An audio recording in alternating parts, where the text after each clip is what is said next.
Morning, y'all.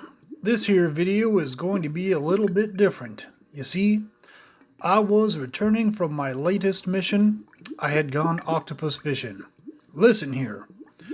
I finally got a view of the Oklahoma octopus head on and in its fullest glory. It were a sight to behold, truly. I started as all get out truthfully. I did not just behold this wondrous creature of the depths and shallows of Lake Thunderbird. I encountered it, her, for it is a she octopus after all, and she came right for me like a hound out of hell. Hell, I tells you. And she did entangle me in one of those rubbery flappy arm thingies, whipping me around up in the air and then back down again under the water. I knew I would just have to ride out this storm until I found my chance to break loose, and when I did, I took it. You see, those suckers might be mighty strong and intimidating, but I had a feeling that they are sensitive on the inner circumference. That's the middle, for y'all with less schooling than the rest of us. One came up near my face, and I had managed to keep one arm free. Y'all know what I did? I jabbed my fingers right in that sucker and started to tickle it. Boy, did she scream. No low rumble now. She let me loose faster than pigs not running down a radiator. I swam back to shore just as fast as I could. Now, I've come to believe that I'm not encountering the same female octopus each time. The markings and skin tone are different in each encounter. I know I am encountering a female octopus each time, and I've never encountered a male. Could the Oklahoma octopus species be comprised entirely of females? If so, they must reproduce by parthenogenesis. That makes perfect sense. But how do these creatures evolve? Solely by mutation? Is there some other answer? Perhaps we will never know. I vow to find out the truth. Wow. Not only is the Oklahoma octopus telepathic, it is comprised solely of females. There are no male Oklahoma octopuses. What a fantastic discovery.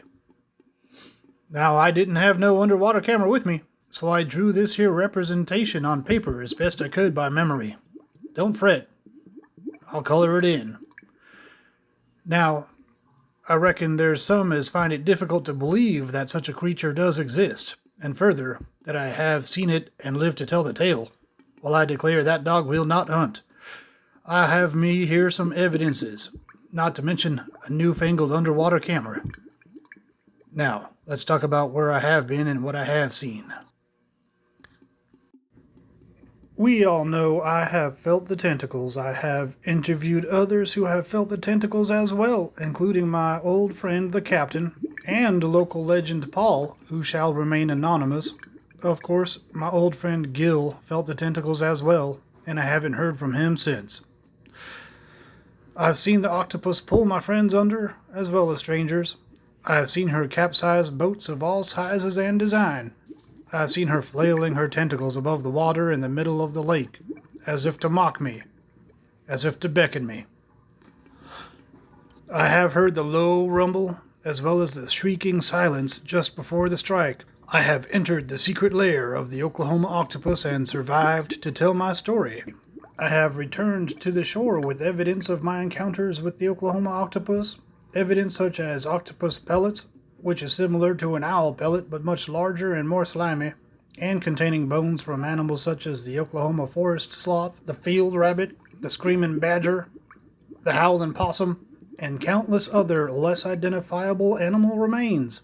I have recovered evidence such as scales from the scaly underbelly of the Oklahoma octopus. One of them was green.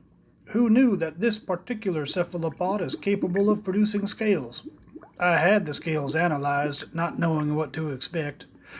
The science person who gave me the results said something about the scales are made out of a mixture of keratin and chitin. They said keratin is the stuff that fingernails and hair is made out of, and chitin is the stuff that bugs, like ants and spiders, use to grow their exoskeletons. Wow! There is truly nothing else like this on the planet Earth. Is this evidence that the Oklahoma octopus has extraterrestrial origins? We may never find out the truth. I vow to find out the truth. I have returned with evidence such as a fossilized Oklahoma octopus egg. Those Oklahoma octopus eggs have a double embryo, a biological marvel. I suspect this double embryo phenomenon has something to do with the parthenogenetic reproductive mechanism which the Oklahoma octopus is forced to employ in the absence of a male gender of the species. In a previous video, I pointed out that the double embryo in the Oklahoma octopus egg fossil is the same red as the dirt around Lake Thunderbird, and that dirt is pretty red.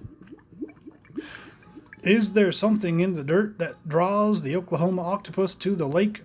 Maybe it's the higher iron content than normal soil. That would make sense if the Oklahoma octopus is indeed of extraterrestrial origin.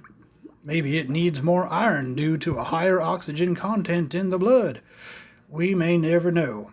That is why I must capture a specimen of this strange beast. That-a-way, science folk can study it, understand it, determine whether we may eventually live in harmony with this mysterious monster, or if we will someday find ourselves compelled to destroy it to ensure the very survival of the human race.